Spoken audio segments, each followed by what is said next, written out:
Chapter 3. We left this village for Asma, a smaller one, about 90 miles distant. Emil assigned 2 younger men to accompany us. These men, fine, erect specimens of Hindu type, were to have charge of the entire expedition. The perfect ease and poise with which they accomplished their task surpassed any of our former experiences. For convenience of identification, I am calling these 2 men Jast and Neprow.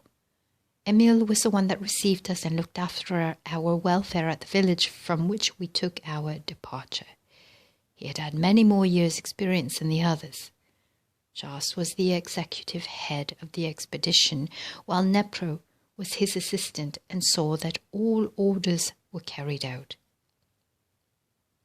Emil sent us away with a few remarks, in which he said, "You are about to start on your expedition with these 2 men, Jast and Neprow, to accompany you. As you travel, it will take about 5 days to journey to your next important stopping place, about 90 miles distance. I will tarry here for a time, because it will not be necessary for me to consume that time to cover the distance. But I will be there to greet you. I wish to ask that you leave one of your party here in order to make observations and corroborate what may happen. In this way, time will be saved, and he will be able to join the expedition not later than 10 days hence. We simply ask him to watch and report what he sees." We started with Jast and Neprow in charge of the expedition, and I wish to say that more business-like arrangements could not be imagined. Every detail was complete and swung into line with the rhythm and precision of music. This harmony was maintained throughout the entire expedition, which lasted 3.5 years. I wish here to add my impressions of Jast and Neprow. Jast was a fine, upstanding Hindu, kind, efficient, with no bluff or bluster. Every order he gave was almost in a monotone and executed with precision and snap that caused us to wonder.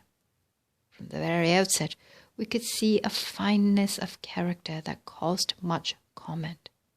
Neprow, a wonderful character, was here, there, and everywhere, always cool, collected, and a marvel of efficiency.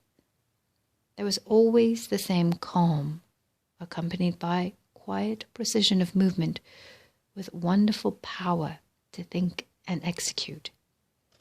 This was so marked that every member of our expedition commented upon it. Our chief remarked, "Those fellows are wonderful. It is a relief to find people who can think and execute." We arrived at the appointed village about 4 o'clock of the 5th day, and there was Emil to greet us, as he had agreed. Can you imagine our amazement?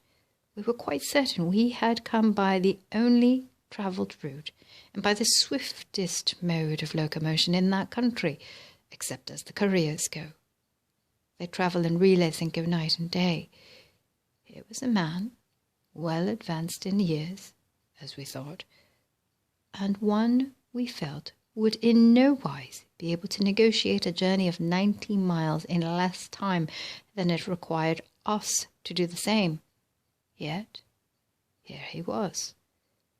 Of course, we all tried to ask questions at once and were eager to hear. These were his words.